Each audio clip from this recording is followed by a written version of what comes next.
apareceu para vocês? Sim, apareceu.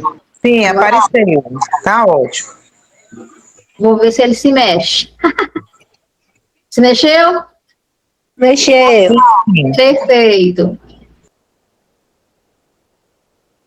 E, mais uma vez, é muito bom ter vocês aqui. Eu sou, para quem ainda não me conhece, né? Sou a Jéssica Souza, sou professora, terapeuta da aprendizagem, terapeuta cognitiva, analista do comportamento, palestrante e autista.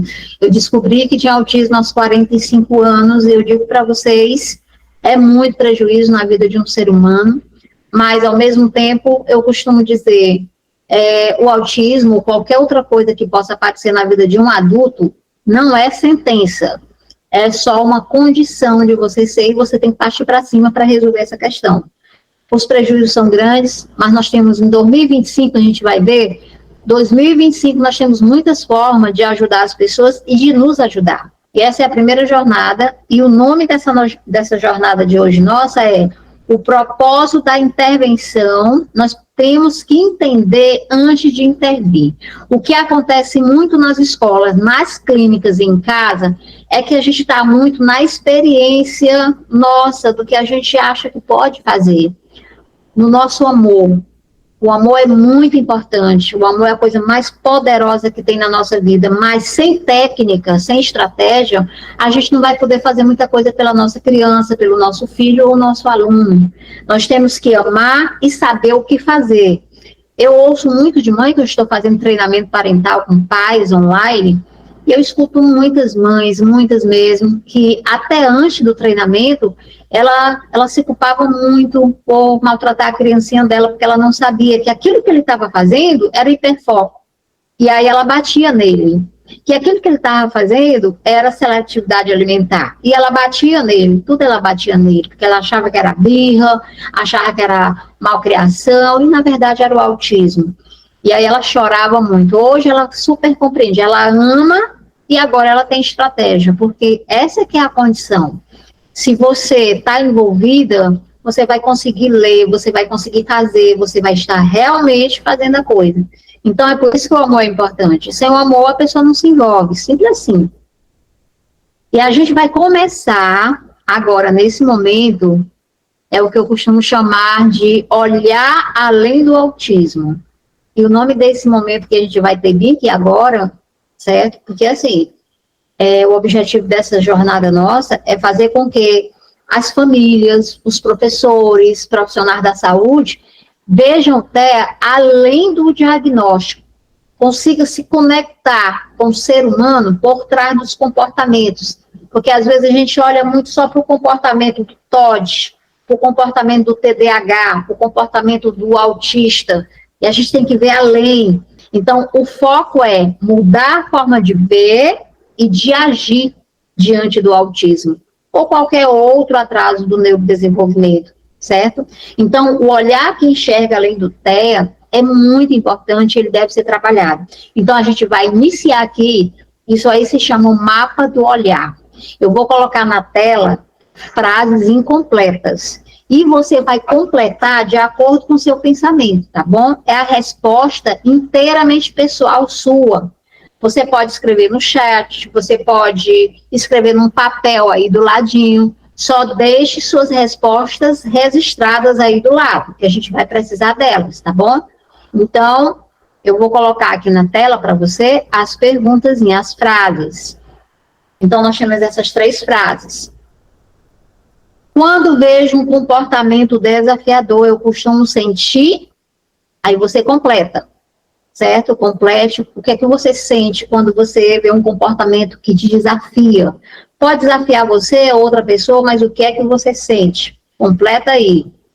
O que eu mais quero entender sobre o TEA é, coloca aí também. Quando uma criança não fala, eu penso que, coloca aí também as respostas. Eu vou dar 1 minutinho para vocês responderem aí. Você pode responder no chatzinho do lado, você pode colocar no papelzinho, tá bom? Fiquem à vontade, a gente vai precisar da resposta de vocês mais tarde. E juntamente com o mapa do olhar, nós vamos também ver uma outra que completa a forma que a gente tem que ver o autismo. Eu vou colocar para vocês agora nesse próximo slide um vídeo. Eu peço que vocês olhem bem para a menina. Vai ter uma meninazinha sentada e você vai olhar para ela. Então, eu vou pausar e vocês vão responder umas perguntinhas também que tem lá do lado, tá bom? Bom, quem é essa menina, né? O que você vê, o que chamou sua atenção e o que essa menina comunica através das ações dela. Eu primeiro vou colocar este vídeo e depois a gente comenta sobre ele.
Para você conseguir ajudar um ser humano que tem uma deficiência, principalmente neurológica, não é do dia para a noite, são com muitas estratégias, não é uma receitinha mágica, não é uma dicasinha, eu vou te dar 3 passos, vou te dar 3 dicas e você faz. Não, não é assim. Para ajudar essas pessoas, você vai precisar ralar muito, mas ralar mesmo. Então, quando a gente amplia o nosso olhar, a gente vai ver, primeiro, que não é fácil. Nunca vá atrás de uma resposta rapidona. Pronto, eu vou fazer assim e vai dar certo, porque não vai. Você vai ter que fazer coisas muito intensas, muito elevadas, para aquilo ali poder dar certo. Então, todos os vídeos que eu vou colocar aqui para vocês, é só para vocês entenderem que ABA, os protocolos, nós vamos ver os principais protocolos de avaliação, não é achismo, não é você pegar uma criança e sentar e testar o que vai dar certo. E hoje, em 2025, infelizmente, nós estamos encontrando muitos lugares que o professor não sabe o que fazer, ele está despreparado, porque a gente sabe que a aba está dando muito certo. Não é que a aba, ela é para autista. A aba é só de autista, não. A aba é para modificar o comportamento de pessoas.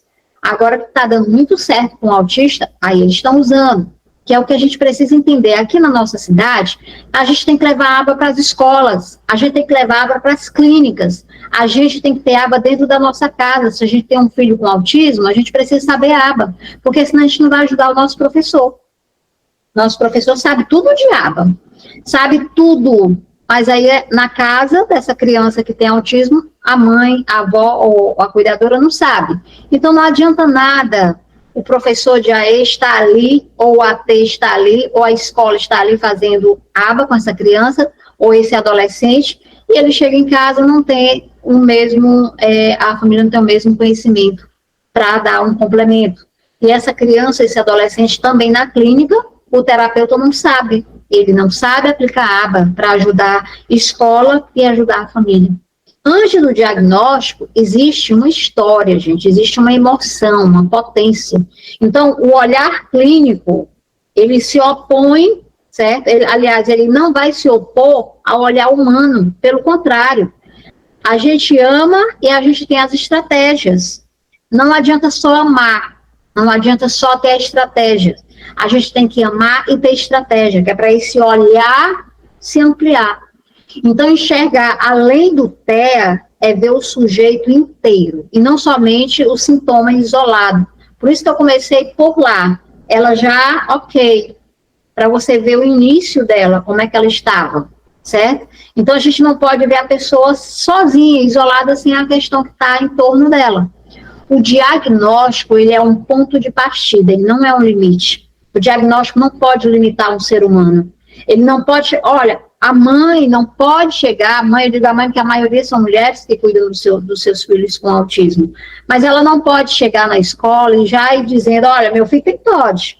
E aí, se ele for contrariado, ele derruba a escola. Ela não pode fazer isso. Ela não pode, mas por que ela faz? Porque ela não tem a ideia, a dimensão, ela está vendo só o diagnóstico. O diagnóstico, ele é um ponto de partida, mas ele não pode ser aquilo ali, a pessoa não é aquilo ali. A gente tem que ver além.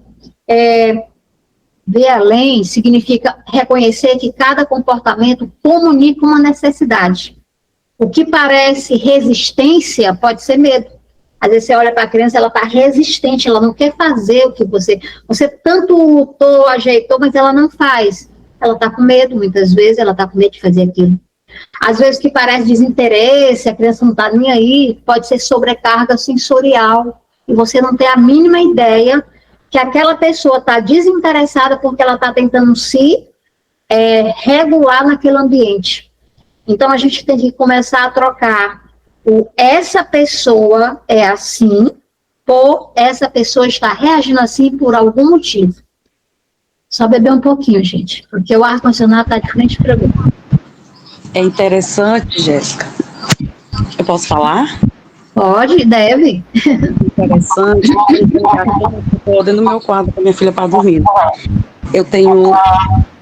Nós temos um aluno que está com 2 semanas, gente, que ele não vai ir na sala. Tão intenso, que a ele olha para mim com um olhar tão tenso, sabe?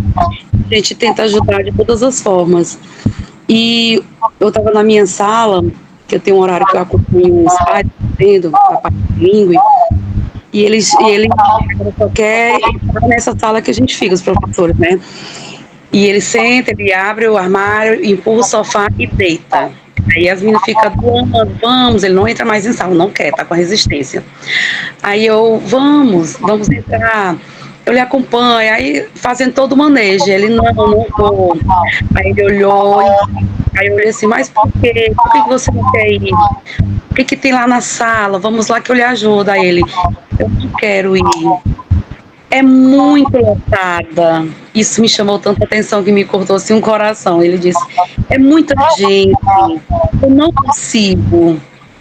Aí eu disse, olha, essa fala temos que levar para nossa psicóloga e para outra coordenadora para ela entender a fala dessa criança. Às vezes é um pedido de socorro, né, um pedido de ajuda. Por que ele não está mais querendo entrar na sala? É muito barulho, é muita conversa. Então, para ele, é como se fosse um novelo enlinhado.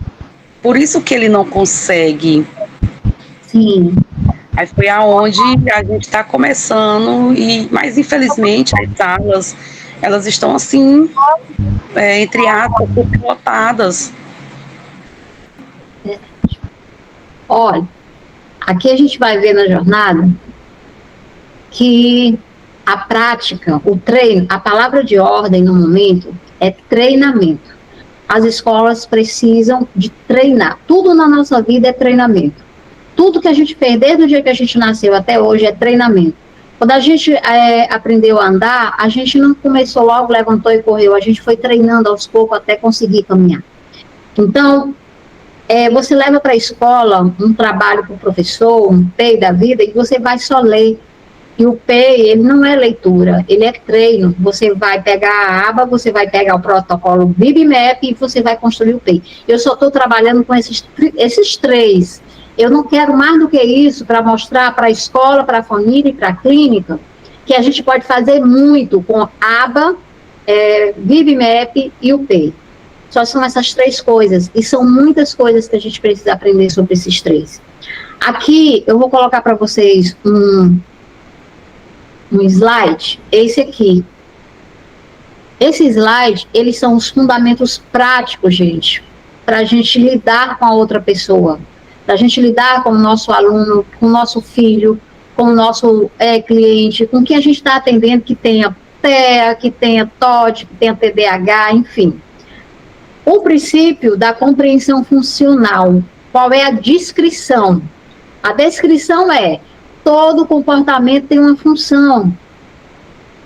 Em TEA, você não vai encontrar um comportamento sem função, ele tá sendo, e a gente vai ver na terceira jornada, quais são os reforços que a gente tem que estar mantendo esse comportamento, certo? Qual é a aplicação? Observe o contexto antes de intervir. Muitas vezes, a criança, ou o adolescente, ou o adulto que você atende, está desregulado emocionalmente, está por cima, e você está falando com a pessoa, para, stop. Quando a pessoa está emocionalmente elevada, ela não te escuta, ela não te ouve, simples assim. Quando a gente está com a nossa criança por cima, muito agitada, ela muitas vezes ela fica muito mais agitada por conta nossa. A gente se agita, a gente se altera muito mais do que a criança e ela fica lá para cima mais do que a gente, porque a gente contagiou ela. Então, quando uma criança está muito agitada, está por cima, nós temos que manter a nossa calma, porque é a partir de nós que ela vai nos observar.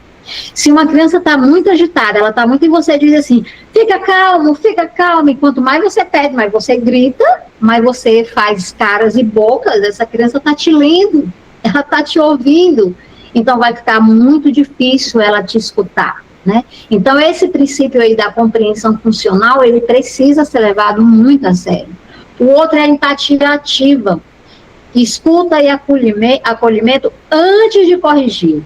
O problema é que nós queremos primeiro corrigir a pessoa no que ela está fazendo, antes da gente acolher, antes da gente escutar. É como quando a gente está conversando com uma pessoa, a gente está conversando com ela e tudo, e antes dela terminar o que ela está pensando, falando, a gente já entra com a nossa pergunta, com a nossa resposta, a gente não está escutando a pessoa.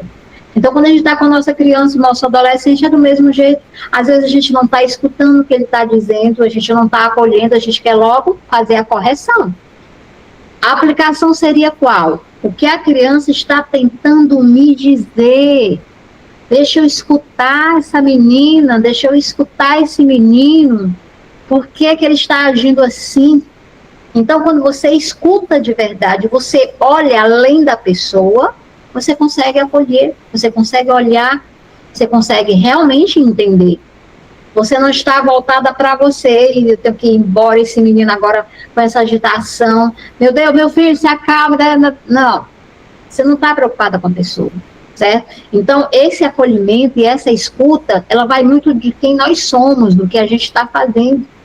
Para quê? Para que essa aplicação realmente você faça essa pergunta. Mas sim, o que essa criança está querendo me dizer com esse comportamento? O que essa criança está querendo me dizer com essa forma de se expressar? E aí, gente, nós vamos ter que partir de conhecimento ABA, conhecimento do VIGMEP, porque uma coisa é a gente olhar a nossa criança parte do senso comum, parte da mãe. Aí eu sou a mãe, estou olhando minha filha, eu quero entender. Outra coisa, eu sou a mãe, treinada em ABA e vendo o que minha filha está tendo. Ela está com crise, ela está no pico da crise. Eu sou a mãe, sem treino, sem nada, eu vou me angustiar, eu vou chorar, eu vou ser refém dessa criança, eu vou fazer o que ela quer, porque ela está gritando, por exemplo. Ela quer a fivela, e ela começa a gritar, e eu como mãe, pronto, pega a fivela, entrego a fivela para ela. Eu como mãe, entendendo de estratégias para ajudar a minha filha, eu compreendo que se eu der essa fivela, a minha filha vai entender, todas as vezes que eu grito, eu consigo, então é assim que eu vou me comunicar. E aí é essa comunicação que ela vai levar para sempre. Então a gente precisa entender que muitas vezes o comportamento da nossa criança com autismo ou sem autismo, não precisa nem ter autismo, mas a comunicação que a gente passa para essa criança, a gente pode estar reforçando um comportamento sem a gente perceber. O outro é o ritmo individual. Cada criança tem um tempo interno, então vamos evitar comparações. Tudo bem, tem aquela história de que toda criança, ela tem um padrão esperado de desenvolvimento. Perfeito. 1 aninho, a criança precisa estar falando uma palavrinha com função. Com 2 aninhos, ela tem que estar falando 2 palavrinhas com função. Se essa criança já tem 3 anos e não fala nada, é preocupante. Mas, dentro do ritmo correto, nem que seja um pouquinho, cada criança tem o seu ritmozinho. Então, quando você olha para uma criança e olha para outra e faz a comparação, é muito cruel, é crueldade.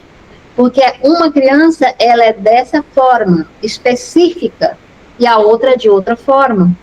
Você não pode pegar 2 crianças e dizer, olha, o Joãozinho já está escrevendo e você não está.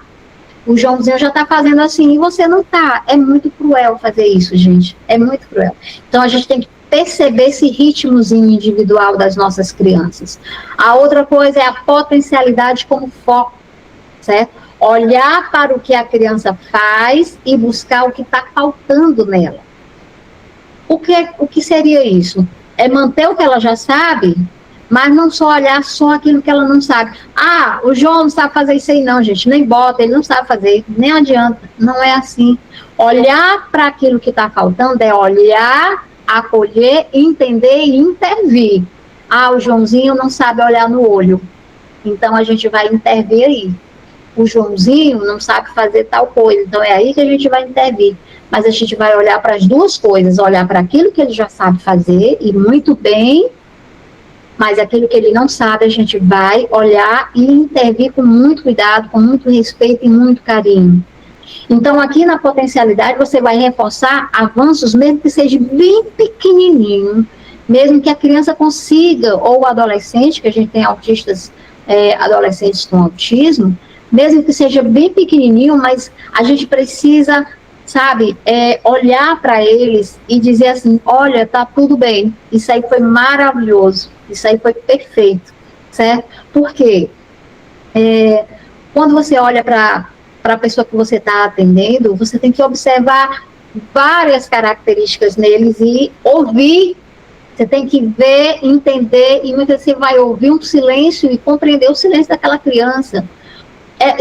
Um exemplo aqui, trazer um caso para você. O silêncio comunica. Por exemplo, uma criança que não fala, mas puxa o adulto pela mão até o brinquedo, uma pessoa com olhar limitado, com olhar curto, vai dizer, ele não fala. Uma pessoa com olhar que enxerga além, ela entende. Ele está me comunicando com o corpo. No segundo caso, as crises intensas, que as pessoas falam muito nas crises dos autistas.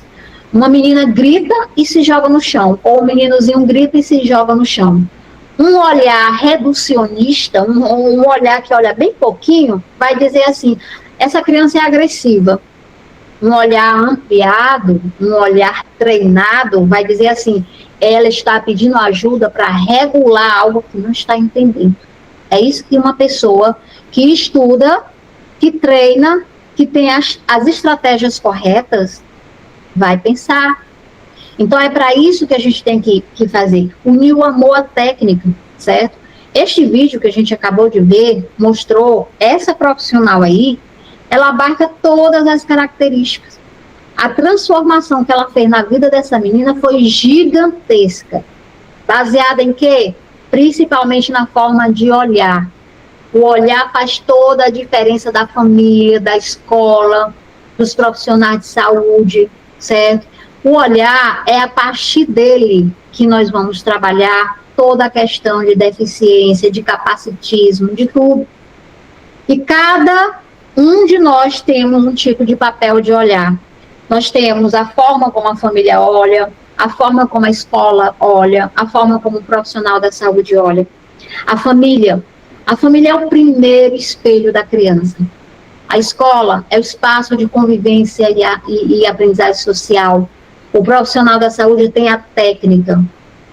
Então, essa criança na família precisa ser acolhida, não culpada.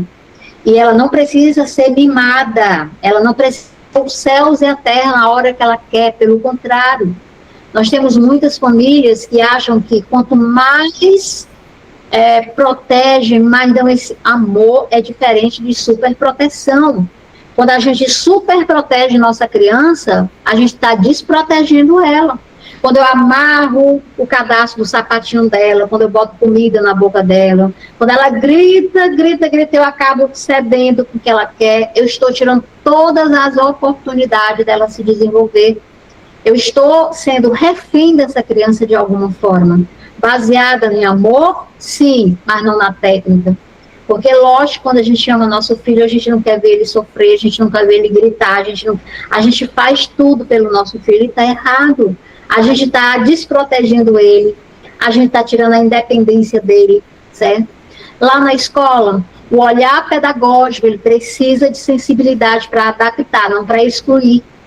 E, na escola, ela vai precisar, além dessa sensibilidade, da estratégia.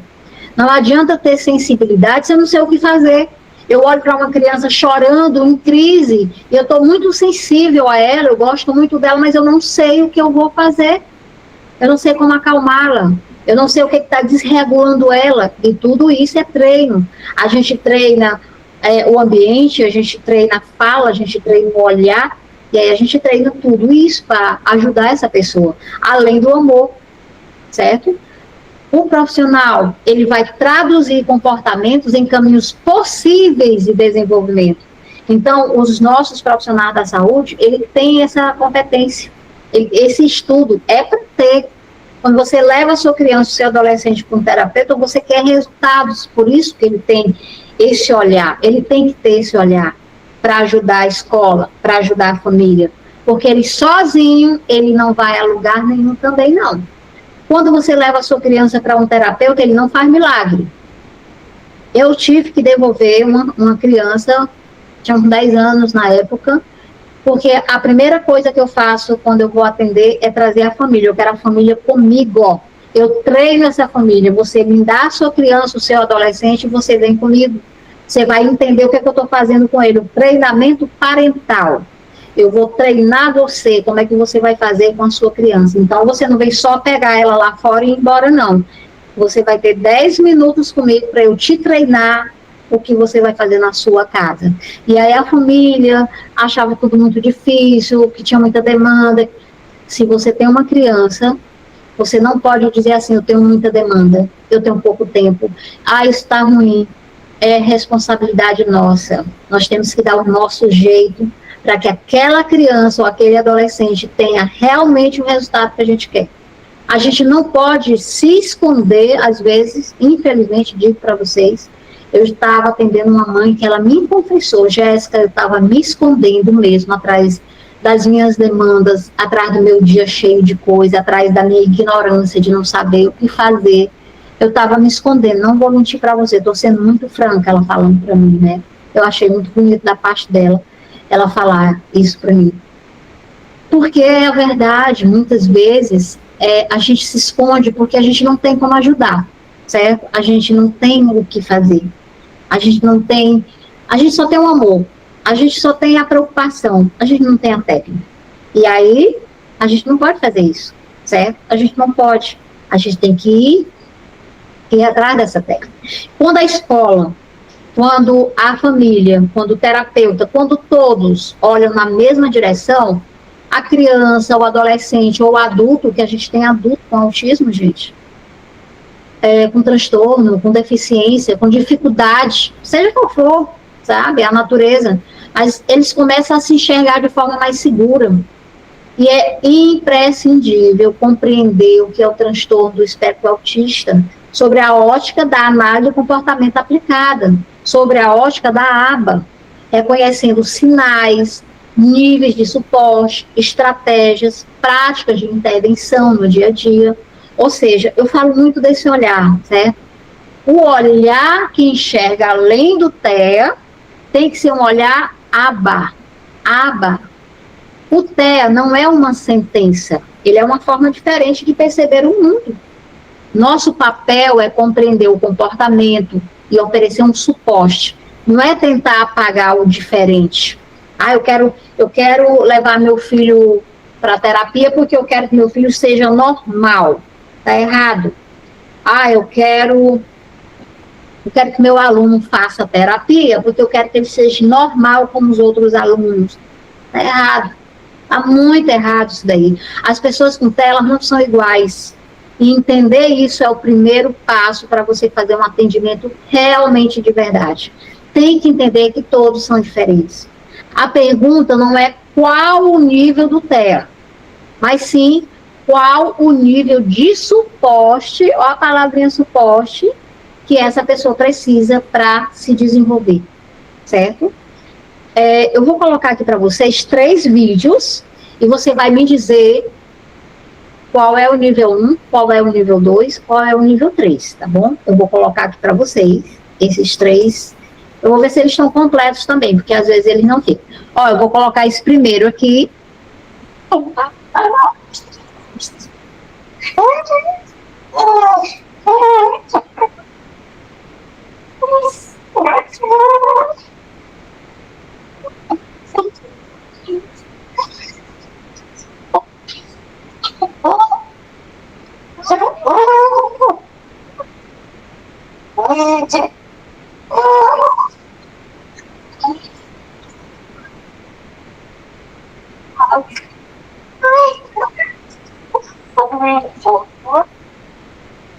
Esse aqui.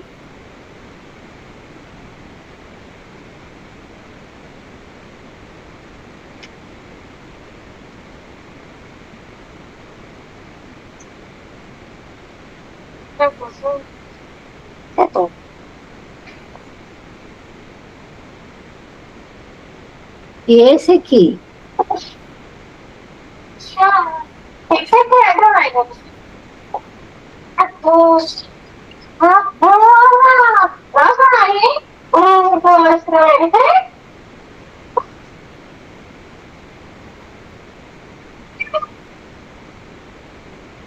Muito bem, meninas. Esse primeiro vídeo aí, você acha qual é o nível de suporte desse meninozinho? É nível 1, nível 2 ou nível 3? Nível 2. Eu acho que é o 2 também. O 2, né? Nível 2. E esse aqui do meninozinho deitado? É o nível 2, nível 3, nível 1? Eu acho que esse aí é o 3. Nível 3. 3.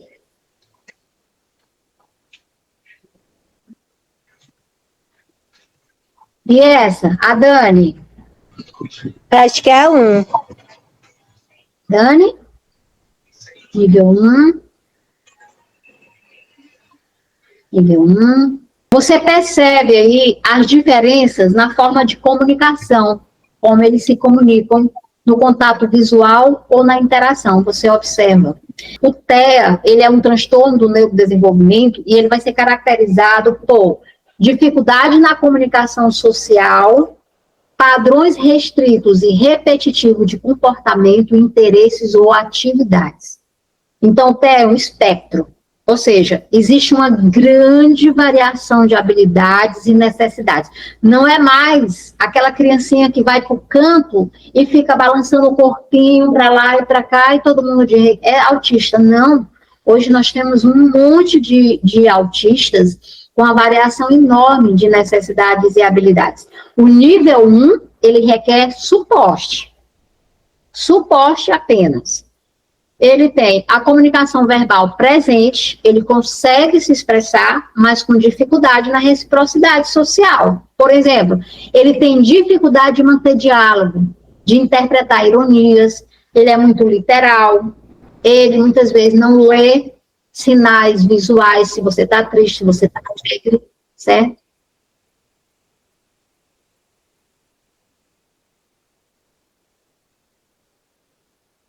Boa noite, Luana. Seja bem-vinda.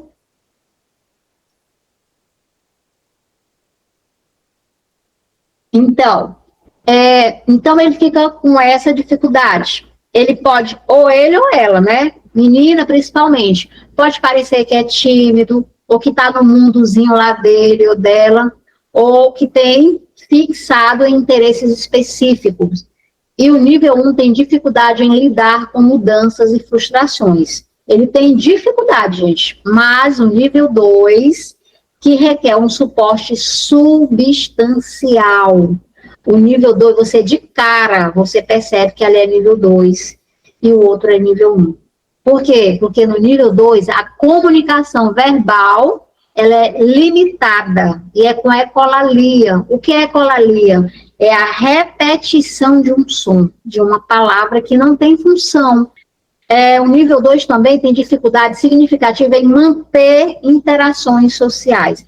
O comportamento do nível 2 é restrito e repetitivo, muito visível, muito visível. E o nível 2, a mudança de rotina gera uma crise violenta. Se você tirou o armário do lugar sem dar uma previsão para ele, ele vai entrar em crise. Se você está esperando um bebê e você não dá previsão para ele, quando o neném nasce, ele entra em crise porque ele não esperava aquilo ali. Então, o nível 2, ele é muito visível, você percebe, né? O nível 3, então, requer suporte muito substancial. Característica, comunicação funcional muito pouquinha. Você viu que esse meninozinho que estava deitado, né? Quase não fala. Ele nem fala, na verdade, faz um barulhinho. Porque, às vezes, a comunicação também está ausente. Pode apresentar comportamento autolesivo, de se cortar e se machucar, ou autoestimulador intenso. Ele se autoestimula tanto que ele se machuca, certo? O nível 3. Ele necessita de supervisão constante, suporte total para todas as atividades diárias. E assim, tem uma dificuldade muito grande, o nível 1, ele ainda consegue generalizar muitas aprendizagens. Então, não existe pessoas menos autistas, porque quem está no nível 1 de suporte é ter menos autismo. Quem está no nível 3 de suporte tem muito autismo. Não existe isso. Todos os níveis precisam de atenção, precisam de cuidado, precisam de intervenção. E dentre as características que são desafios, que são muito desafiadoras, claro que tem muita gente, não são poucas, são assim, inúmeras. As principais são essas que eu coloquei aqui para vocês, mas tem muitas outras. Maria, tem demais, gente. É muita característica desafiadora no TEA. Na rigidez cognitiva, é aquela dificuldade em adaptar o pensamento, o comportamento diante de mudanças, novas regras, situações imprevistas, certo? A pessoa, ela não aceita mudar. Ela entra em crise. A rigidez cognitiva, ela muitas vezes está relacionada a repertórios comportamentais bem restritos, respostas automáticas que não se ajustam ao contexto. Às vezes a criança está em determinado lugar que não pode fazer determinado comportamento, mas ela faz, porque é a rigidez cognitiva.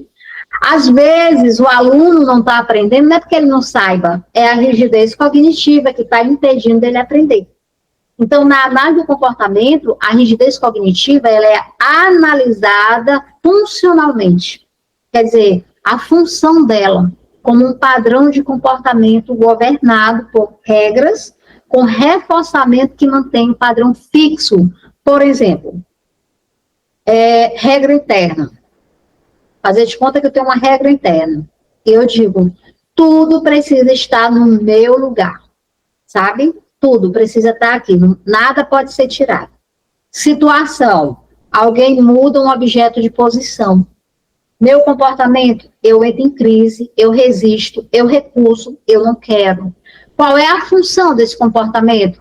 Controle do ambiente, esquiva de ansiedade, manutenção de previsibilidade. Então, nunca um comportamento não tem função. Todos os comportamentos têm função. Dentro do autismo, fora do autismo, tem função. Dentro do autismo, nós temos que entender qual é a função. Porque você, muitas vezes, vai estar com uma criança autista que ela não fala, ela não verbaliza. E ela está fazendo uma coisa ali que você não compreende, só está te tirando a paciência. Ela só está agitada e agitando o ambiente, mas você não consegue ler a função. Se ela é uma rigidez cognitiva, ela quer que o ambiente permaneça do jeito que ela estipulou para ficar. E aí a gente vai trabalhar para que ela consiga ter previsibilidade, consiga mudar. Estereotipias. As estereotipias são comportamentos repetitivos. Por exemplo, aqui é uma estereotipia.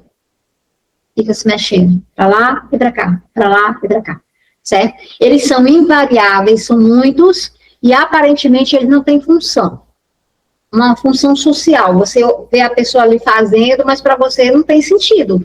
Por exemplo, não tem sentido para você uma pessoa estar caminhando para lá e para cá, para lá e para cá, ou fazendo assim, flapping.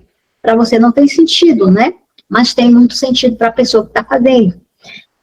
Nós temos estereotipia que muitas vezes vão envolver movimentos motores, de caminhar para lá, de caminhar para cá, de mexer as mãos, de correr, sons, certo?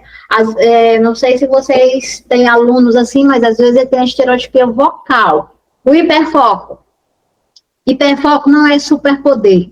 Tem gente que diz assim, ele tem hiperfoco, então ele é bom nisso. Gente, o hiperfoco é cruel.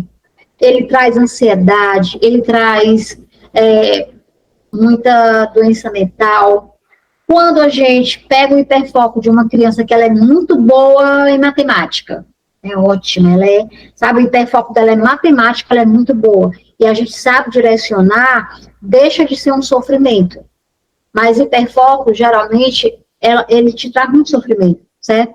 Ele é uma concentração intensa, muito intensa, prolongada, fica muito tempo contigo, o interesse só naquilo ali, sabe? Nada mais te interessa, só aquilo ali está te interessando, só aquela tarefa, só aquele estímulo, que pode fazer com que a pessoa perca a noção de tempo e do ambiente, e vai criando muito problema. Por quê? Porque a pessoa só quer aquilo ali. Ela vai ficando isolada, ela vai deixando de comer, ela não tem mais nada para ela fazer. Ela acorda 3 horas da manhã com muita ansiedade, porque quer que o dia amanheça logo, porque ela quer fazer aquilo. Então, é muito sofrimento para uma pessoa, certo? E aí, você sabendo que o hiperfoco traz tudo isso, você vai trabalhar com muito cuidado com a sua criança, com o seu aluno, com o seu cliente. Nós temos também a seletividade alimentar. Então, a seletividade alimentar ela é caracterizada pela recusa persistente de alimentos com base na textura, na cor, no sabor, na temperatura, na apresentação, indo muito além de uma simples preferência. Eu gosto de comer isso aqui. Não, não é preferência.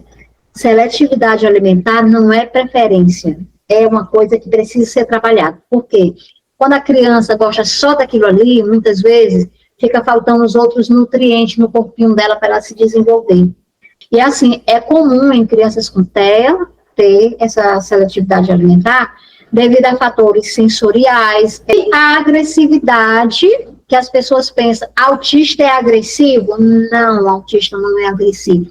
Não tem no DSM-5 como característica a agressividade em autismo.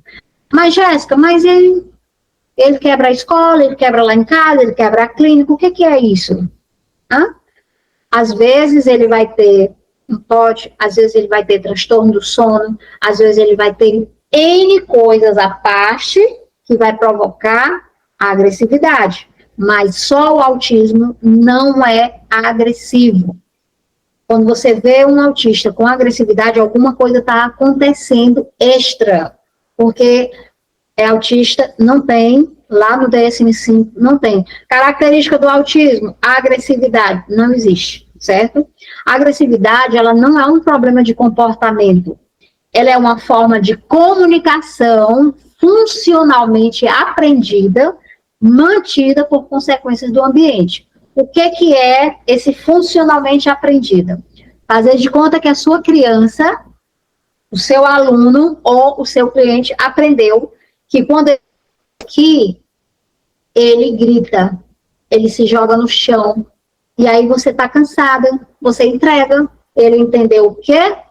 Todas as vezes que eu faço isso eu consigo, então funcionalmente ele aprendeu isso aqui. E a consequência de todas as vezes ele ganhar, mantém esse comportamento dele. Porque ele sabe que todas as vezes que ele gritar e chorar, você vai ceder e vai entregar. E aí ele fica como sendo uma comunicação para ele. E ele vai levar isso para tudo que é lugar. Onde quer que ele vai entender que quando ele vai ganhar uma coisa, ele quer uma coisa, ele tem que fazer aquilo ali. E aí o que acontece? O adulto vai reforçando sem perceber. Às vezes você está cansada, sabe? Muito cansada, ou cansado, né? E aí você pega, você cede. Vai, faz isso. A criança foi reforçada, mas só que você não fez de propósito. Você fez aquilo ali sem perceber, certo? Então, a aba, ela não rotula, ela analisa as funções. O foco é compreender por que, por que isso acontece? Porque o comportamento está se mantendo. E não apenas, vamos parar esse comportamento, e não é mais para fazer, a gente vai entender por que ele está fazendo aquele comportamento. Por exemplo, a criança que agride quando a atividade é difícil, lá na escola, né? A professora chega com a atividade para fazer, ela começa a gritar, morde a professora, certo? É uma função de fuga, porque ela sabe que com aquele comportamento a professora vai pegar a atividade e vai fazer assim, pois tá bom, pronto, não precisa mais, acabou. Ela entendeu isso. A criança que agride quando não recebe a atenção, a função é de atenção. Por exemplo, você está aqui, aí você está interessado em alguma coisa, ela começa a te chutar, ela começa a te morder, ela começa a te agredir. A função é que você dê atenção para ela, sabe? Então, saber essas características e muitas outras faz a diferença no manejo da pessoa com TEA, com TOD, com TDAH, com tudo. Se você souber a função daquele comportamento, e, claro, conhecer todos os níveis, precisa, né? Eu vou colocar para vocês aqui, deixa eu ver se é nessa parte aqui que eu separei. Esse quadrozinho comparativo aí, visual dos níveis. O aspecto de comunicação, no nível 1, por exemplo, é verbal com dificuldade social. Por exemplo, ele consegue falar, você consegue entender, mas às vezes você pensa que ele está te entendendo, ele não está. Às vezes ele está sorrindo, conversando com você, mas ele não está entendendo nada que você está falando. Por quê? Porque você pode estar usando metáfora, você pode estar falando muito rápido, certo? A sua fala chega um pouco diferente na audição dele. Então, ele está interagindo com você, mas ele está tendo dificuldade. No nível 2, simplesmente não acontece. A dificuldade na comunicação no nível 2 é muito alta, é limitadíssima. Ele usa muita ecolalia. No nível 1, não. No nível 1, tem ecolalia, lógico, mas não é como no nível 2. E no nível 3, então, a comunicação é, mínima dos mínimos, ausente às vezes a pessoa nem fala. Certo? Nem fala e nem verbaliza. Na interação social, o nível 1, ele busca contato, mas ele também tem dificuldade. Ele tem dificuldade porque muitas vezes ele não gosta de lugares cheios, de muita gente. Ele muitas vezes não quer ir para lugar porque aquele local ali vai ter algum tipo de comida que ele não come, por exemplo, certo? Ele muitas vezes pode ser hipo ou hipersensível. Gente, ele tem dificuldade. E eu falo para vocês, olhar para uma pessoa nível 1, muitas vezes, a pessoa diz assim, mas você nem precisa do diagnóstico, você já viveu esse tempo todo, você já tem 45 anos, gente, não é viver, é sobreviver. Então, se a gente pega uma criança que está no início da vidazinha dela e colocar a intervenção, a gente vai ajudar muito essa criança a não ser um adulto com dificuldade na interação social. O nível 2, ele tem muito pouco interesse de socializar, muito pouco, quase nada. Se você tem uma criança, um aluno, um filho, um cliente que é nível 2, dificilmente você vai ter que usar muita estratégia para ele se interessar em socializar com você. No nível 3, então, praticamente não tem iniciativa de socialização, praticamente. Você vê que naquele meninozinho assim, ele olha... Alguém fez uma brincadeira e ele fez assim, ele sorriu, certo? Muito pouco, ele consegue, veja que ele conseguiu fazer a socialização. O que eu quero dizer? Nós não podemos dizer, o nível 1 é super inteligente, o nível 3 nunca vai ser nada disso. Não podemos falar nada disso, porque a ciência prova que tem casos no autismo que é, assim, inexplicáveis. Então, veja que o tratamento, a intervenção bem feita, ela faz, gente, não é milagre, não. Não, a gente não fala em milagre na aba, a gente fala em intervenção, em tratamento, estratégia, treinamento, a gente fala isso, certo? Flexibilidade, no nível 1, ela é moderada, mas mesmo assim, a pessoa é resistente à mudança, ela sofre. Quando ela não quer que aquele dia seja diferente, ela quer que seja igualzinho. Mas no nível 2 é tão alta que a pessoa entra em crise, porque ela não quer que nada saia do lugar. Ela quer tudo direito. Mas por que, Jéssica, que a pessoa com autismo quer tudo do mesmo jeito? Gente, porque é previsibilidade. Ela se sente calma em saber que essa lupa sempre vai estar bem aqui. Ela fica calma em saber que ela vai sempre estar aqui. Quando você tira o chão dela. Ela perde o chão, certo? Já no nível 3, a rigidez, então, nem se fala. Ela vai lá para cima, certo? Todos os 3 têm rigidez. Só que a gente vai ver a intensidade, a gente vai ver o nível dessa rigidez. Aqui eu coloquei, deixa eu ver, eu lembro que eu coloquei uns vídeos para vocês aqui. Ah, tá aqui. Olha, essa primeira criancinha aqui, ela tá usando luvas, porque ela se autoagride. É muita coisa para mudar isso bem daqui. Olha só como é essa bebezinha.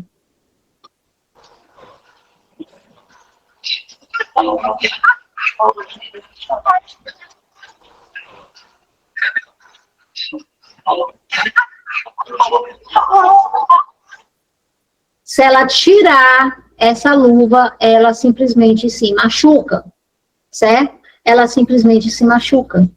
E aí você olha para uma criancinha dessa, né, pequenininha, a gente ainda tem como segurar, como bloquear que ela se machuque, mas ela crescendo sem o tratamento, sem o treinamento, sem pessoas que a ajudem, quando ela tiver 16, 18 anos vai ficar muito complicado, vai ficar muito difícil.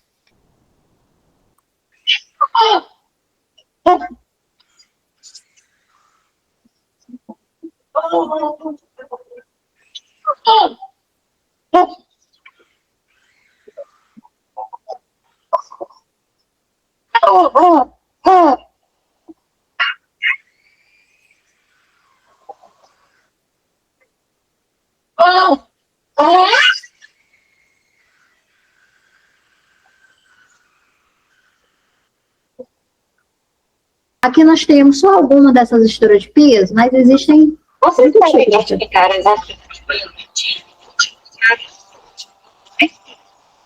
de detalhamento o elemento vibratório de vibração localizar e equilibrar os jeitos. Lidar relatando ao estresse.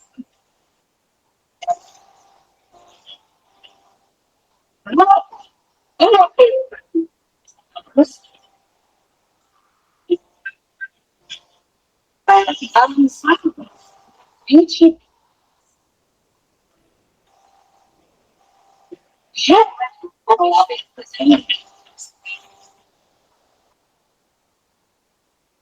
popular promover sem nenhum respeito. Aqui, que eu coloquei para vocês, gente, é só um pouquinho o problema que existe, sabe? Existem tantos problemas, mas tanto que para a gente resolver ele não é no achismo, não é só no amor, em estratégias, e em 2025 nós já temos ferramentas, estratégias, conhecimento para lidar com tudo isso. Detalhe, cientificamente comprovados, não são achismos. Eu acho, não, é ciência. É a ciência trazendo resultados reais e que, infelizmente, eu digo com todas as letras, infelizmente, uma grande maioria das famílias, das escolas, dos profissionais de saúde ainda não tem acesso. Aqui na jornada, eu montei um tripé. ABA, ViveMap e o PEI, porque eu compreendo que esses três vão ajudar muito família, escola e profissionais da saúde. Eu entendo que a partir disso nós podemos ir muito mais além para transformar muitas vidas, não só de quem tem TEA, mas de qualquer outro atraso do neurodesenvolvimento. E também das pessoas que estão em torno dessas pessoas, gente, que lidam com elas. Olha, famílias que receberam um diagnóstico não sabem o que fazer, quem procurar. Escolas do mesmo jeito, recebendo um monte de aluno, mas só recebendo, não sabem o que fazer também. E muitos dos profissionais de saúde, eu já ouvi relato de alguns que muitas vezes não sabem o que fazer. Ou seja, essa é a ação que a jornada tem como objetivo, mostrar o como fazer, certo? E a gente vai iniciar aqui falando em ABA. Vocês já conhecem sobre ABA, não já? Vocês já ouviram falar, né? Porque está aí na moda. Agora é moda, pode-se dizer assim, né? Mas não é moda não, gente. É porque é uma coisa boa para nós. A ABA, ela é Applied Behavior Analysis. Análise do comportamento aplicada. E ela vai estudar o comportamento humano e como o ambiente aqui influencia esse comportamento. Então, o foco da ABA é ensinar habilidades e reduzir comportamentos inadequados por meio da aplicação sistemática dos princípios comportamentais. Então, a gente vai ver na jornada quais são esses princípios. Se você conhecer os princípios do comportamento, você vai fazer coisas, assim, fenomenais com o seu aluno, com o seu filho, com o seu cliente, porque você vai saber o que fazer, você vai saber onde atuar, não é eu acho, será que dá certo? Não, você vai fazer o que precisa ser feito, porque a ABA te dá isso, certo? A análise do comportamento e a análise do comportamento aplicada são duas coisas que se completam. A análise do comportamento é a ciência que estuda o comportamento, e a análise do comportamento aplicada é uma vertente dessa ciência que vai buscar reduzir comportamento que causa prejuízo, para reduzir esses comportamentos inadequados. E a gente sabe que o comportamento inadequado, não estou falando de uma criança mal educada, não, certo? Eu não estou falando de uma criança mal educada. Eu estou falando de uma criança que não consegue estudar, não consegue interagir, não consegue ir com uma festinha de aniversário, não consegue fazer muita coisa na vida por conta das características do TEA, não é isso? Então, a gente não, quando a gente fala da análise do comportamento, da ABA, a gente volta só um pouquinho lá no século XX, onde a psicologia experimental, ela fazia assim, ela estudava o que estava dentro da nossa cabeça, a introspecção, ela estudava a nossa mente, as nossas emoções, os nossos pensamentos, através de relatos do que a gente falava. Aí veio Skinner, estudioso, e ele, nesse cenário, ele simplesmente fez uma mudança radical. O foco agora deveria estar no comportamento que você podia observar, e não no que está dentro da nossa cabeça. E assim nasceu o que a gente chama de behaviorismo. O behaviorismo é uma abordagem da psicologia que vai estudar o comportamento que a gente observa, não é o que está dentro da nossa cabeça, mas é o que a gente está vendo, e a gente vai considerar um conjunto de reações do estímulo do ambiente que está em cima do nosso comportamento. Ou seja, essa teoria, ela defende que o comportamento, ele é aprendido por meio de condicionamento. Você condiciona para aquele comportamento acontecer. E vai envolver reforços, né? Eu só faço um comportamento porque eu sou reforçada. Eu só deixo de fazer esse comportamento porque eu sou punida. Então, ele vai buscar explicar como as pessoas aprendem e se comportam. E aqui é um ponto importante que eu quero dizer para vocês. A ABA, ela não é um método ou uma terapia específica.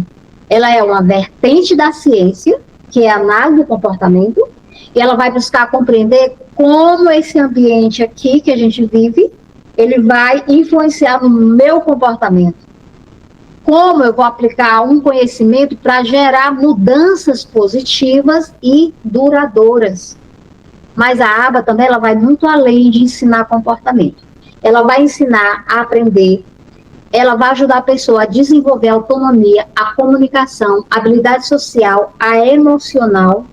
E mesmo que muita gente conheça a aba pelo seu uso com criança, com transtorno do autismo, a verdade é que ela serve para todo mundo, gente. A aba ela pode ser aplicada nas escolas, nas clínicas, nas empresas, até no nosso desenvolvimento pessoal, porque a aba ela ajuda a mudar comportamentos, então ela não é só para TEA, mas ela está dando muito certo com TEA. Ela ajuda adultos com ansiedade, com dificuldade de organização, com profissionais que querem mudar hábitos. Você tem um hábito horrível de procrastinar, a aba te ajuda. E até líderes que precisam aprender a reforçar comportamentos positivos nas suas equipes também ajudam. Porque todo comportamento tem uma função. Nada acontece por acaso. E quando a gente entende o porquê, a gente pode mudar o como. Então, a aba é sobre transformação. É sobre você usar a ciência para ensinar com propósito. Sobre ajudar cada pessoa, criança, jovem ou adulto, a alcançar o seu melhor potencial. O que o behaviorismo radical de Skinner quer dizer é que, gente, existe uma forma da gente, a gente aprender a mudar o comportamento. O foco é sempre entender a relação entre o comportamento e o ambiente, sabe? Eu me comporto desse jeito porque eu sou reforçada, ou seja, o ambiente me reforça eu me comportar daquela forma. Então, a pergunta central é: o que está mantendo esse comportamento? Antes da gente falar sobre técnicas, intervenções, a gente precisa compreender o que realmente significa a palavra comportamento. Porque na aba, tudo começa no comportamento. Todo comportamento, ele é aprendido. E ele é mantido pelas consequências. O ambiente, ele é o grande responsável para moldar um comportamento ou para manter esse comportamento do indivíduo, certo? Então, conhecer o que é o comportamento, as pessoas se comportam no dia a dia e elas não sabem nem o que é o comportamento. O comportamento é tudo que um organismo faz e que pode ser observado e medido. Não é da nossa cabeça. É o que a gente pode observar e medir de verdade, né? Então, na aba, comportamento é tudo isso. Isso inclui ações físicas, como andar, falar, levantar a mão, mas também expressões verbais e, às vezes, até respostas corporais automáticas, certo? Então, vamos pegar exemplos práticos. Quando uma criança chora, é comportamento. Quando um aluno levanta a mão para pedir ajuda, é comportamento. Quando um adolescente evita contato visual, também é comportamento. Então, perceba que nós estamos falando de algo que pode ser observado e registrado. Se não pode ser observado, então a aba não trata como comportamento, mas como um evento privado, como pensar e sentir. É muito comum as pessoas as pessoas confundirem comportamento com característica. Por exemplo, a pessoa diz assim: ele é teimoso. Não é descrever um comportamento. Você diz, ele é teimoso, isso não é descrever, isso é rotular. Você está rotulando. Dizer, ele se recusa a guardar os brinquedos quando é solicitado, isso sim é uma descrição de comportamento. Então, na aba, a gente descreve o que a pessoa faz, não o que é. Isso vai evitar julgamento, isso vai ajudar a identificar causas, consequências do comportamento. Nós temos o comportamento adaptativo e o comportamento desafiador. Assim, nem todo comportamento ele é errado ou ele é certo. Nós temos a mania de procurar o comportamento correto e o comportamento errado. Na aba não existe isso. Na aba a gente fala em comportamento funcional ou adaptativo. Aqueles que ajudam a pessoa a atingir um objetivo de forma socialmente adequada, e comportamento desafiador, que atrapalha o aprendizado e a convivência. Por exemplo, pedir um brinquedo dizendo, posso brincar? É um comportamento adaptativo. Gritar ou bater para conseguir o mesmo brinquedo é um comportamento desafiador, mas os dois têm a mesma função, obter o quê? O brinquedo, certo? E aí, gente, uma coisa muito importante, que se os professores souberem, a escola souber, o terapeuta souber, vai ajudar muito. Como eu faço uma análise funcional do comportamento? Jéssica, o que é essa análise? Investigar a relação do antes, durante e o depois do comportamento acontecer. Por que ele aconteceu? Mais do que entender, a análise funcional do comportamento vai buscar identificar e modificar o comportamento, certo? É isso que ela vai fazer. Por quê? Não basta só você entender que o menino gritou. Ele está gritando. Sim, ele está gritando por quê? Por que essa criança está gritando? Você sabe o motivo? Por que mantém? Por que está mantendo todo esse problema dela estar gritando? Então, a análise funcional, ela é o núcleo da aba. É o que permite deixar de olhar apenas o que a criança faz, ou o adolescente, e passar a compreender por que ela está fazendo. Ela vai responder a pergunta mais importante da intervenção comportamental. Qual é a função desse comportamento? Não existe intervenção eficaz sem análise funcional. Se você não analisar esse comportamento, a sua intervenção está errada.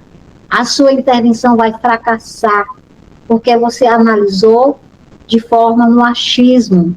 Você não analisou de forma funcional. Então, a análise funcional, ela organiza informações para prever, entender e alterar os comportamentos através da manipulação do antecedente e da consequência. Mas o que é isso, Jéssica? É o que a gente chama de o modelo ABC. Vou colocar na tela para vocês, que é esse aqui, ó, modelo ABC. É a estrutura fundamental, onde o A é o antecedente, o B é o comportamento, e o B, olha, tem 2B, esse último aqui é C, viu, meninos e meninas? A, B, C.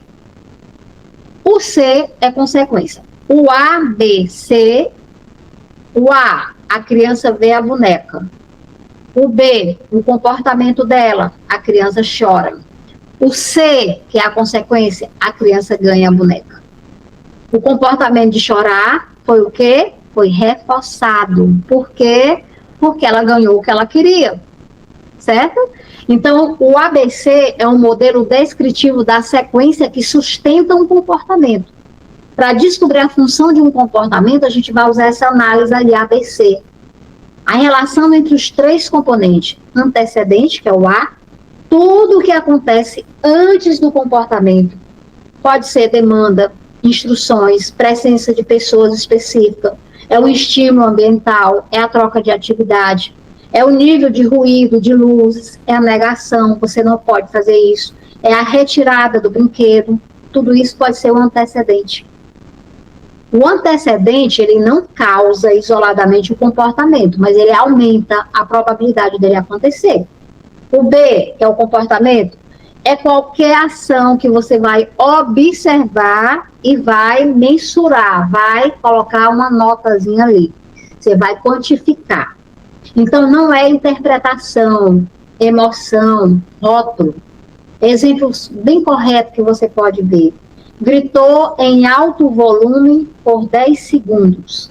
Bateu com a mão direita na mesa. Empurrou o colega com força moderada. Isso aqui é ok, é o que você precisa dizer. E não, fez birra, estava agressivo, se desregulou. Não é para usar isso. Isso aqui não te diz nada, certo? Então, esses termos, eles não são comportamento, eles são categorias que tu interpreta. Tu olha para a criança, ela está gritando, está agressiva, certo? Então, você tem que usar os termos. O C é a consequência, é tudo que acontece imediatamente depois do comportamento. A consequência, ela determina se o comportamento, se ele vai acontecer de novo, se ele vai aumentar, se ele vai diminuir, se ele vai se manter igual, certo? Ou seja, Se a criança viu a boneca, a criança chorou e a criança ganhou, a tendência é que aumente. Porque toda vez que ela chorar, ela vai ganhar. A criança viu a boneca, a criança chorou, a criança não ganhou, a tendência é diminuir. Certo? Ou seja, nós precisamos entender que as consequências mantêm o comportamento. O foco principal da análise funcional é o que no ambiente está reforçando esse comportamento. Você olha assim para o ambiente e diz, meu Deus, o que está reforçando esse menino ou essa menina a manter esse comportamento? Então, assim, nós temos vários exemplos de consequências reforçadoras. Ganhar atenção. Às vezes a criança está chorando, né? Chorando, se acabando. E aí você diz, que coisa feia, você está chorando aí no chão? Se ela quer ganhar atenção, você está dando o que ela quer. É ganhar atenção. Se ela se joga no chão, quando você chega com a atividade, tá bom? Se joga no chão e chora, tá bom, você não vai fazer. Ela queria fugir da demanda, ela conseguiu, certo? Então, a gente sabendo a função do comportamento, a gente sabe onde trabalhar. A gente sabe como controlar, certo? Então, com essa análise, a gente observa os padrões bem certinho, identificando qual reforço está mantendo aquele comportamento. Porque o ABC, ele é tão poderoso, ele é muito poderoso. Por que ele é poderoso? Porque ele permite que você mapeie os padrões daquele comportamento. Por exemplo, o aluno foge sempre que recebe tarefas difíceis. Então todas as vezes, olha o padrão, todas as vezes que ele recebe a tarefa, ele foge. A criança grita sempre que o adulto fica ocupado. Todas as vezes que eu estou ocupado, minha criança chora. Você começa a observar. O adolescente agride quando é contrariado em mudanças de rotina. Toda vez que a gente muda alguma coisa, ele grita. Então, você começa a observar. Com o ABC, a gente para de fazer especulação, suposição, achismo, e a gente passa a criar intervenção bem reais, bem precisas. Toda ação tem uma função, mesmo que pareça sem sentido, mas tem uma função. Então, assim, na aba, a gente estuda 4 grandes funções do comportamento. A função é o propósito que o comportamento serve para o indivíduo. Não existe comportamento sem função. Mesmo o comportamento aparentemente sem sentido, como balançar as mãos, gritar, evitar olhar, tem uma razão de ser. Então, observar isso é muito clínico. Na aba, a gente entende o comportamento como comunicativo. A pessoa está tentando dizer algo, conseguir algo, evitar algo. E é por isso que punir, ignorar ou apenas corrigir o comportamento não resolve. A gente precisa entender o que ele está te comunicando, certo? E aí a gente precisa entender quais são as funções do comportamento. Aí a aba diz, as funções do comportamento é isso aí. Não olhamos apenas o que a pessoa está fazendo, mas por que ela está fazendo. E quando a gente entende essa função, a gente consegue intervir de forma muito eficaz e muito respeitosa. O sensorial ou automático, o comportamento ele é mantido pela autoestimulação, gera prazer, conforto, regulação, sem depender das pessoas, sem depender do ambiente, certo? Ou seja, o reforço ele é interno. O comportamento se mantém sem a influência direta da outra pessoa. Por exemplo, quando a pessoa balança as mãos ou gira o objeto, é para se autorregular. Não é porque é para fugir de uma demanda, para chamar a tua atenção. É porque ela está se sentindo bem. Quando uma pessoa canta ou fica repetindo sons continuamente durante uma aula, porque ela se sente bem, não é para chamar a sua atenção. A criança cheira, toca em um monte de superfícies para se sentir bem. Então, aqui na aba, o comportamento, aqui no sensorial, o comportamento ele é automático. Ele não depende da atenção, ele não depende da fuga, ele não depende de itens, ele quer ganhar o item, não. é um reforçamento interno dentro da pessoa, que vai trazer prazer, vai reduzir a ansiedade, vai regular os estímulos sensoriais da pessoa, certo? A estratégia da aba, para esse tipo, é analisar se o comportamento é realmente prejudicial, porque se for tem que tirar, substituir por um comportamento sensorial mais adequado, esquiva. O comportamento serve para evitar ou escapar de uma situação, de uma tarefa, de um estímulo, de uma pessoa. A criança se joga no chão sempre que é hora de fazer a cópia no caderno. O adolescente reclama ou fica em silêncio quando é solicitado a participar de uma atividade. O filho começa a chorar quando os pais pedem para tomar banho ou desligar o videogame. Então, o comportamento de esquiva, de fuga, acontece porque a pessoa quer se afastar de algo que julga difícil, cansativo, confuso, desconfortável, né? Aí vai evitar tarefa, demanda, situações desconfortáveis, regra, interação social. E na aba, não forçamos, mas ensinamos estratégia de pedir pausa ou ajuda. Então, a estratégia aba, adaptar a tarefa para reduzir a agressividade daquela criança, ensinar o aluno a pedir pausa, posso descansar, reforçar comportamentos adequados de solicitação, evitar reforçar a fuga, por exemplo, não retirar a tarefa diante da birra. Birrou muito, mas não tire a tarefa, deixa a tarefa. Porque se você tirar, ele entendeu. Toda vez que eu faço isso, eu consigo, pois toda vez eu vou fazer. Tangível, acesso a itens, a atividades. O comportamento, ele vai ocorrer para obter um objeto, um alimento, um brinquedo ou um acesso a uma atividade. O aluno grita até conseguir o que ele quer, até conseguir o brinquedinho do colega. A criança empurra o terapeuta porque quer o tablet, aí o terapeuta dá o tablet. O filho faz birra no supermercado porque quer um doce. Então, o comportamento, ele não acontece por malcriação, ele acontece porque ele funciona. A criança aprendeu que ao gritar ou chorar, o adulto entrega o que ele quer. Qual é a estratégia da aba? Ensinar o uso de comunicação funcional, certo? Reforçar o pedido adequado. Não o comportamento disso, não é assim que você vai ganhar.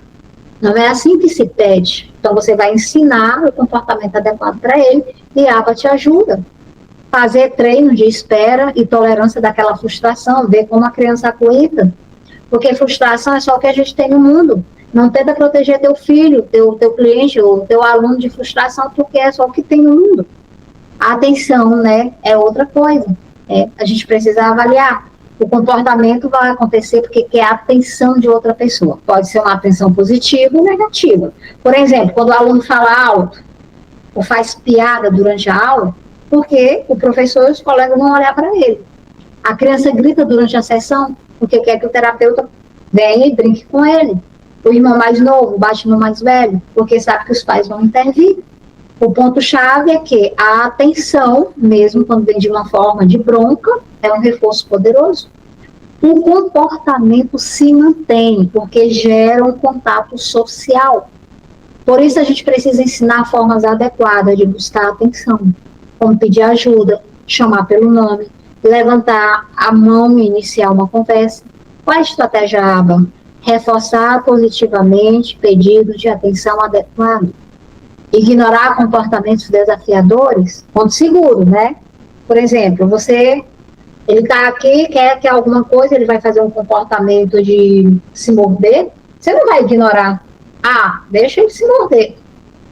De jeito nenhum.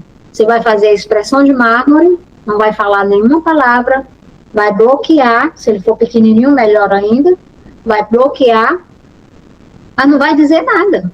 Que coisa feia, o que você está fazendo? Não, de forma alguma. Se ele quer atenção e você fizer isso, ele ganhou, então você vai fazer isso. Simples assim, certo? Ensinar habilidades sociais, funcionais. Então, assim, veja que cada função, cada comportamento vai aparecer uma dessas funções. E aqui você tem que prestar atenção, a topografia e a função, elas não são a mesma coisa, certo? A topografia é como o comportamento se apresenta, é o que a gente vê, e a função é por que ele acontece, o que mantém esse comportamento. Dois comportamentos diferentes podem ter a mesma função, e o mesmo comportamento pode ter funções diferentes. Por exemplo, Uma criança pode gritar para conseguir atenção, enquanto outra grita para escapar de uma tarefa. A topografia é a mesma, gritar, mas a função mudou completamente, certo? Uma quer uma coisa, a outra quer outra. Simples assim. E a análise funcional, ela vai te dar tudo isso e muito mais. Como é que você faz uma análise funcional na prática? Jéssica, como é que eu vou fazer essa análise funcional? Simples assim, você vai definir um comportamento-alvo. Tem que ser específico, observável, mensurável. Depois você vai coletar dados bem no ABC por vários dias. Você não vai fazer hoje e deu certo amanhã. Tirem isso da cabeça. Quando você for perguntar para alguém o que você vai fazer para resolver algo, você não vai resolver de hoje para amanhã, certo? Então, primeiro você vai coletar esses dados na ABC, na análise funcional do comportamento, por vários dias. Você vai observar quando começa, quando termina, com quem ocorre, em qual tarefa, em qual horário, qual foi o antecedente, qual foi a consequência, principalmente, porque se teve uma consequência boa, o comportamento vai se repetir. Terceiro, você vai identificar os padrões. Perguntas. O comportamento ocorre quando há demanda? Então é fuga. O comportamento ocorre quando o adulto se afasta? Então é atenção. O comportamento ocorre quando o item é negado? Então é um tangível. O comportamento ocorre sozinho, mesmo sem estímulo externo? É automático. Outra coisa que você vai fazer é escrever a hipótese funcional. Um exemplo, quando recebe demandas motoras finas, aquelas de escrever, o aluno joga os materiais todos no chão e a professora remove da sala. Qual é a função? Está tão claro aí? Fuga, fugir, né?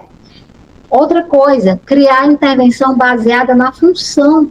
Exemplo, a função é a atenção. Então, a gente vai ensinar a pedir atenção de uma forma funcional, de uma forma legal. Se a função é fuga, a gente vai adaptar o nível da tarefa, mas o quê? Mais reforçar essa permanência. Se a função é acesso, a gente vai ensinar mandos. Se a função é o automático, é o sensorial, a gente vai oferecer alternativas sensoriais, reduzir o reforço automático. Então, a gente tem muita coisa que a gente pode fazer, certo? E tudo isso, gente, é através de aba, não é através de outra coisa. Quais são os erros mais comuns que as pessoas cometem na análise do funcionamento? Focar apenas no comportamento, ignorar o antecedente e a consequência. Só está vendo que o menino está gritando. Ele está gritando, mas não está vendo o porquê, como aconteceu, qual é o antecedente e qual é a consequência que está mantendo esse comportamento. Outro erro é interpretar em vez de descrever. Ele é teimoso. Ao invés de descrever exatamente o que é aquilo. Outra coisa é confundir o causa com gatilho. Fazer intervenção sem hipótese clara. Como é que você vai intervir sem saber o que é que tem que fazer? Não faz sentido, gente. É erro atrás de erro. Não registrar. Jéssica, está tudo na minha cabeça. Minha memória é de elefante. Não existe isso. Na aba, você vai registrar todos os dados, para você ter certeza que é você que está tendo a responsabilidade de mudar aquela pessoa, certo? Reforçar o comportamento sem perceber. Você reforça demais. Gente, o professor reforça, o terapeuta reforça, a família reforça comportamento que ele nem percebe que está reforçando. Intervir apenas no não pode, sem ensinar o que colocar no local. Não, você não pode fazer isso. Você não pode fazer aquilo. Sim, mas o que eu posso fazer? Você não explica. Você não diz. A ação da família, da escola e de terapeutas após entender a análise funcional do comportamento. Como é que eles vão fazer? Eles passam a prever e prevenir comportamentos. Eles passam a ajustar demandas para aumentar o sucesso dessa criança. Passa a diminuir reforçadores que mantêm comportamentos inadequados. Eles começam a aumentar reforçadores para os comportamentos desejáveis, tornam o ambiente mais previsível e estruturado. É um exemplo prático. Quando o pedido é para iniciar a lição de escrita, aí a criança chora bem alto, ela grita, ela empurra o caderno, a professora tira a atividade e deixa ela se acalmar. Letra A. Demanda A escrita aí é o antecedente. B, chora, grita, empurra, aí é o comportamento. C, a atividade é retirada, aí é a função. A função qual foi? Ou aí a consequência. Aí a função qual foi? Foi a fuga da tarefa. Deu certo, né? Na intervenção ABA, a tarefa horrível, usar o ensino sem erro. Lá na intervenção da ABA, você vai entender que quando você intervém, quando você adapta, quando você usa o correto com a criança, quando você reforça cada pequeno avanço, quando você ensina essa pessoa a pedir, quando você mantém uma demanda de forma gradualzinha, você vai ver como muita coisa muda. Então, nunca é retirar a tarefa imediatamente após o comportamento inadequado, porque ele vai achar que, sempre que eu fizer isso vai dar certo. Não é isso aí, certo? E aqui eu acho que, se eu tiver lembrado, eu coloquei um quadro para vocês, até aqui, da análise funcional desse comportamento. Vamos ver nesse quadro, o antecedente, professora pede para copiar, comportamento, o aluno rasga o papel. Consequência, professora retira a tarefa. Qual era a função? Provável era a fuga. Mãe fala sem doce hoje. Comportamento, criança chora. Qual é a consequência? Mãe entrega o doce. Função provável, tangível, receber alguma coisa, né? Terapeuta conversa com outro aluno, a criança grita. Consequência, terapeuta dá atenção. Função provável, dá atenção. Então, veja que na análise funcional, você vê direitinho, né, qual é a função de cada comportamento. O comportamento, ele é emitido e moldado pelas consequências, o que eu ganho com isso ou o que eu perco. Então, uma criança, ela fala, por favor, e ela recebe o que ela quer, aumenta a possibilidade desse comportamento se repetir. Uma criança grita porque quer um brinquedo, a mãe entrega o brinquedo para ela parar de gritar. O que aconteceu? O comportamento de gritar foi reforçado, porque gerou o resultado desejado, ela ganhou o brinquedo. Então, quando a gente compreende a função, a gente não julga o comportamento como birra, como manipulação. A gente vê o indivíduo tentando se comunicar de alguma forma. O nosso papel é ensinar formas mais funcionais, socialmente adequadas de alcançar o mesmo objetivo. As funções do comportamento são a base de toda a intervenção ABA. De toda a intervenção ABA. Se você erra a função, você erra a intervenção. Mas quando você entende o porquê, você consegue transformar comportamento desafiador em uma oportunidade de aprendizagem. O ambiente é o cenário onde o comportamento acontece. Ambientes estruturados, eles facilitam a previsibilidade, eles reduzem os comportamentos desafiadores. Comportamento é aprendido e ele pode ser modificado. Todo comportamento tem uma função. O reforço é a chave para a aprendizagem. Então, o TEA, ele vai nos convidar a enxergar o ser humano além do diagnóstico. Cada comportamento é uma forma de comunicação. Cada progresso, por menor que pareça, é uma vitória muito grande. Para finalizar, eu vou colocar para vocês esse videozinho aqui final, gente. Eu não sei se eu coloquei só um, porque eu queria mostrar tantos para vocês, só para vocês entenderem que ABA, VibMap e o PEI faz a diferença na vida de qualquer pessoa. E veja o que acontece em cada um deles. 2 anos, conheci um dele. Ele é um autista severo. Para se proteger desse tal condições, ele foi implementado durante os últimos 15 anos. Está com o braço incoerente, né?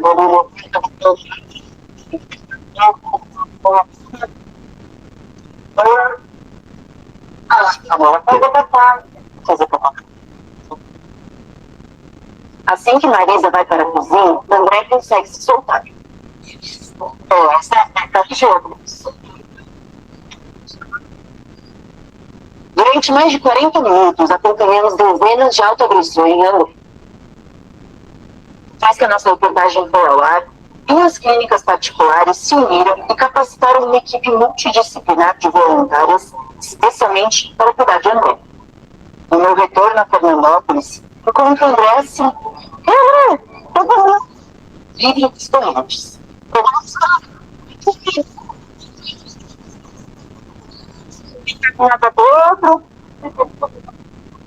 Na terapia ocupacional, André aprendeu a fazer desenhos, colagens e a brincar com bola. A etoterapia deixava André mais calmo. Graças ao tratamento multidisciplinar, André aprendeu a lavar a louça, varrer a casa, e escovar as dentes, só sobrou o dente, ó. Para livrar André das correntes, a terapeuta fez uma transição com o uso deste cinturão. Agora que eu vou fazer isso, o que você tem? A gente colocou uma atadeira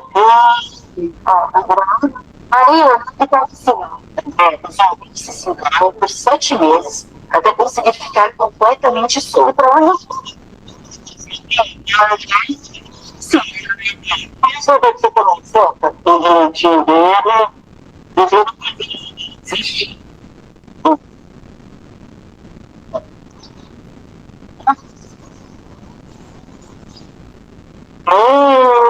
Para que você não faça, deixa um pouco de lado, né?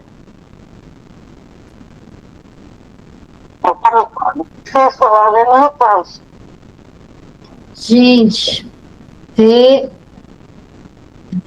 a transformação disso aí é maravilhoso. A jornada até abraço, 350, 360 graus, cuidar de quem cuida, tem como objetivo mostrar que no atual momento, mais do que falas, famílias, escolas e profissionais da saúde precisam de treinamento em aba, em protocolos cientificamente comprovados, e que apesar de todos os desafios que existem, ainda estamos bem, porque diferente do passado, hoje nós temos muito mais condições de fazer muita coisa, mas juntos, de forma bem coletiva, sabe? Olhando para a mesma direção, com as mesmas ferramentas de intervenção. E a jornada até abraço, ela vai mostrar as várias possibilidades. Nós temos que entender que muitas vezes a gente acha que está só, a gente acha que não tem solução, e eu estou atendendo mais que pensam isso, certo? Eu vou fechar aqui. Eu estou atendendo mais que pensam assim. Então, ela está desacreditada, ela não tem mais fé, ela não tem mais nada. E aí a gente observa que não, está errado, tem sim, tem muita coisa que a gente vai fazer, tem muita coisa que a gente pode fazer, certo? Eu vou deixar para vocês no grupo. Alguém aqui é professora? Alguém aqui atende TEA? Vocês colocaram pergunta no chat, querem fazer alguma pergunta antes de eu mostrar para vocês o material?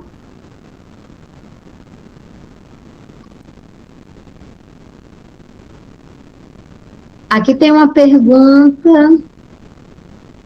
Na verdade, é um relatozinho. A criança que eu estou acompanhando na PAI fica girando para se autorregular, certo?